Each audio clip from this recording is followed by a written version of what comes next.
Salut la Bulls Nation, bienvenue sur French Bulls TV. On est à la veille désormais du début de la Free Agency, donc c'est la période de l'année où voilà, on surveille toutes les 2 secondes, on rafraîchit Twitter pour voir ce que Woj et Shams ont à nous dire. Mais avant de revenir un petit peu sur les infos qu'on a, voir peut-être quelques petites rumeurs à droite à gauche, on va revenir sur la présentation de notre rookie.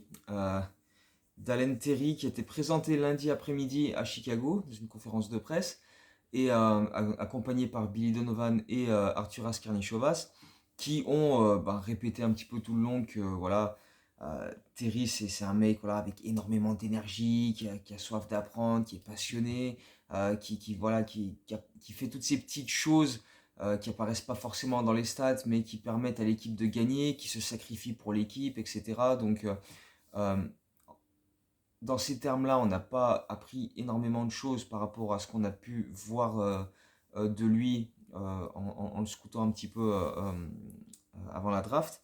Mais lui, par contre, il a bien démarré son opération de séduction parce il a sorti une petite anecdote où il racontait que pour ses 10 ans, quand sa mère lui a demandé ce qu'il voulait comme cadeau, il a dit le seul cadeau que je veux, c'est que tu m'organises un tournoi de basket à 3 contre 3 avec tous mes potes. Donc voilà, c'est une manière pour lui d'expliquer à quel point il est passionné par le basket, il adore ça, il joue tout le temps, tous les jours depuis qu'il est tout petit, il a toujours surkiffé ça et voilà, c'est pour ça qu'il s'est vraiment donné à fond là-dedans et c'est pour ça qu'il est là aujourd'hui.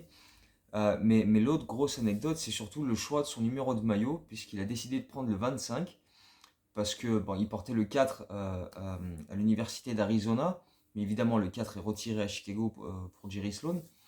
Donc il a choisi le 25 en hommage à deux personnes et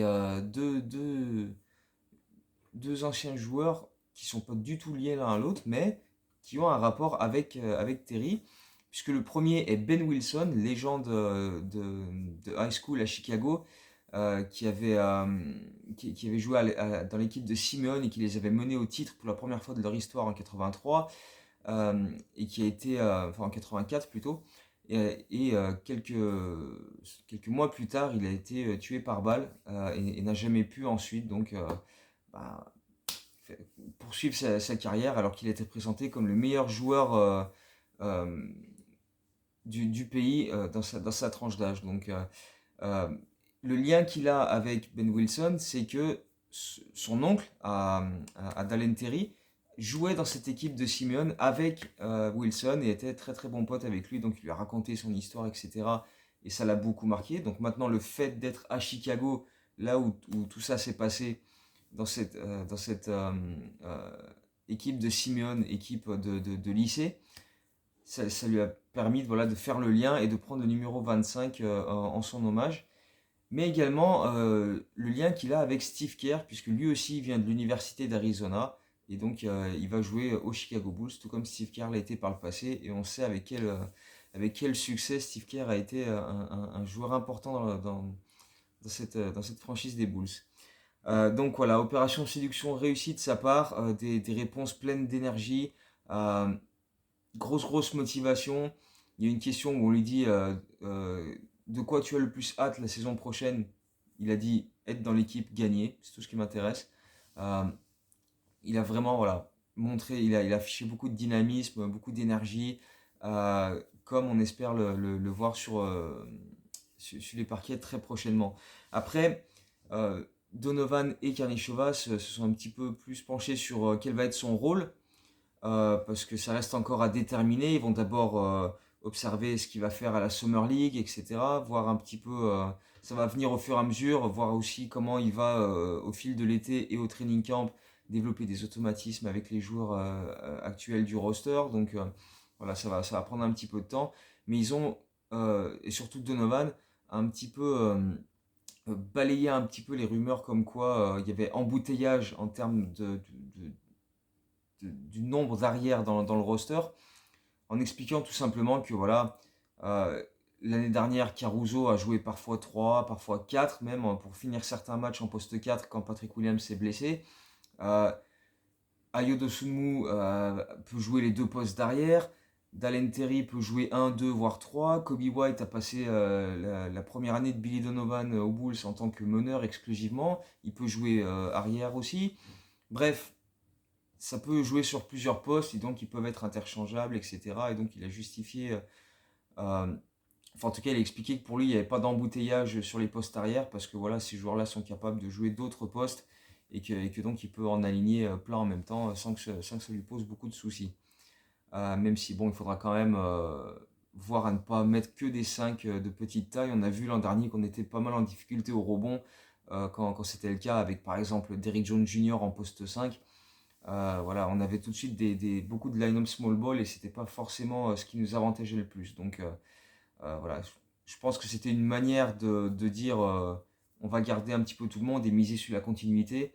Mais je pense quand même que Kobe White va y avoir du mouvement le concernant dans les prochains jours. Donc on va suivre ça de près évidemment. Euh, on a évoqué la Summer League pour Dalen Terry et c'est l'occasion là aussi de faire un petit point parce que Donovan a expliqué que Ayo et Patrick Williams vont s'entraîner avec le groupe qui fera la Summer League à Las Vegas, mais ne joueront pas, alors que Ayo avait dit que lui, qu'il voulait la jouer, mais finalement il ne participera pas. On a déjà quelques noms qui vont accompagner Dalen Terry. On a notamment Justin Lewis qui a été signé en two-way contract, qui devrait y être également.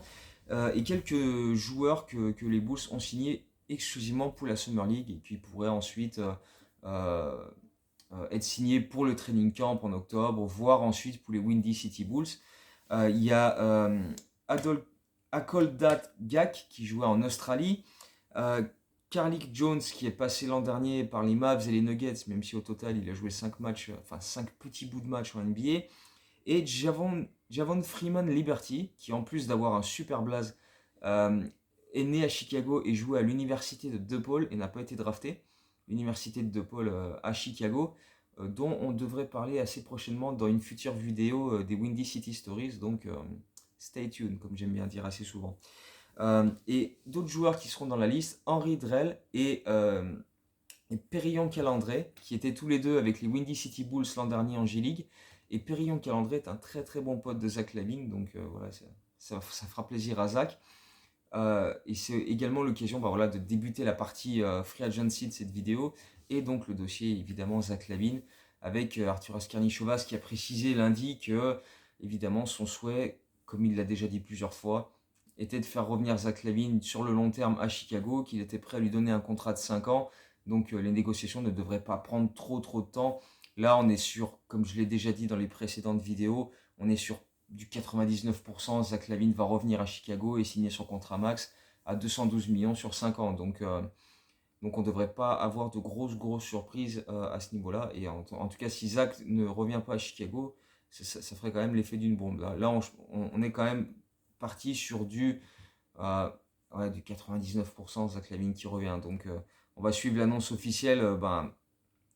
Là aussi, il m'a fait rire Arturas Karnichovas parce qu'il a bien précisé que la Free Agency commence jeudi à 18h heure locale de Chicago, histoire de bien dire ok, la NBA l'an dernier il y a eu l'enquête sur le tampering, cette fois-ci j'annonce bien à quelle heure ça commence, à quelle heure on peut commencer à discuter, et il n'y aura pas de, il y aura pas de soucis cette fois-ci quoi. Donc c'était un petit clin d'œil. Euh, donc voilà, ça ne devrait pas prendre trop longtemps pour avoir l'officialisation du contrat de Zach LaVine pour 5 ans. Dans les autres petites news, Tony Bradley a activé sa player option pour 2 millions, donc il sera là l'an prochain. Ça n'empêche pas qu'il peut être tradé là dans les prochains jours, les prochaines semaines. Mais voilà, il ne devient pas libre. Il est sous contrat pour la saison qui arrive, mais on peut l'utiliser évidemment comme monnaie d'échange dans un trade. Sachant que depuis ce match en janvier à Memphis où Steven Adams l'a pris et l'a porté sur 10 mètres comme ça n'a plus été le même. Sa confiance a totalement dégringolé. Il n'a plus été capable d'apporter quoi que ce soit, de minutes productives, alors qu'il a eu des bons passages plus tôt dans la saison, mais après ce moment-là, mentalement, il a sombré. Donc c'est un petit peu compliqué pour lui. Euh, il faut voir aussi, mais là c'est pareil, il va falloir attendre le début de la Free Agency, le début officiel.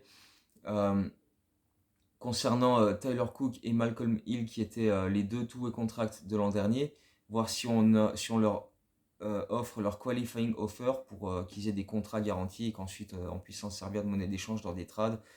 Enfin bref, voilà, c'est des petites opérations, mais voilà, je pense que on va se diriger sur ça, parce qu'on sait que Karnišovas l'a dit plein de fois, il veut miser sur la continuité. On est déjà pratiquement sûr que Vucevic ne va pas bouger. Patrick Williams, Caruso, Lonzo Ball, Zach LaVine, DeMar DeRozan, Ayo, etc. Tout ça, c'est le corps qui va être encore là pour la saison à venir. Il va y avoir voilà, quelques petits mouvements d'ajustement, certainement Derrick Jones Jr., Troy Brown qui vont partir. Mais le reste, voilà, Javonte Green devrait rester, Marco Simonovic devrait rester. On a Terry, donc on a déjà pratiquement une dizaine de joueurs sous contrat qui sont quasi sûrs d'être là et de pas vraiment bouger au moins cet été. Après, il faudra voir au fur et à mesure dans la saison et à la trade deadline en février s'il y a d'autres moves à faire. Mais voilà, on a pas mal de contrats qui sont plus ou moins garantis, donc euh, il y en a assez peu qui devraient servir de monnaie d'échange, même si voilà, Kobe White reste toujours en suspens. Ce sera le dossier à suivre. Euh, mais voilà, on sait évidemment que les principales cibles sont de la protection de cercle et enfin, un ou plusieurs joueurs capables de shooter à 3 points en sortie de banc pour voilà, apporter du spacing, apporter du scoring, parce on l'a dit tout au long de l'an dernier, le scoring en sortie de banc est catastrophique. Donc voilà, il faut quelqu'un capable de soulager les titulaires et faire en sorte que DeRozan ne joue pas 40 minutes tous les soirs, parce que ce ne sera pas viable sur toute une saison. Donc voilà, on va suivre un petit peu ces prochains jours voilà, de très près. Woj, Shams et tous les insiders, on va suivre un peu ce qu'ils peuvent annoncer nous concernant et puis on verra bien ce que ça va donner. Donc voilà, on se retrouve prochainement parce que je pense que ouais, dès vendredi ou samedi, dès qu'on a des mouvements, de toute façon, on va refaire une vidéo pour décortiquer ce qui a été annoncé. Donc voilà, à la re-signature de Zach LaVine, au premier move qu'on va éventuellement réaliser, on se retrouvera pour en discuter. Donc à mon avis, avant ce week-end. Donc voilà, d'ici là, portez-vous bien et on se retrouve comme d'habitude très très bientôt. Ciao, ciao, go Bulls.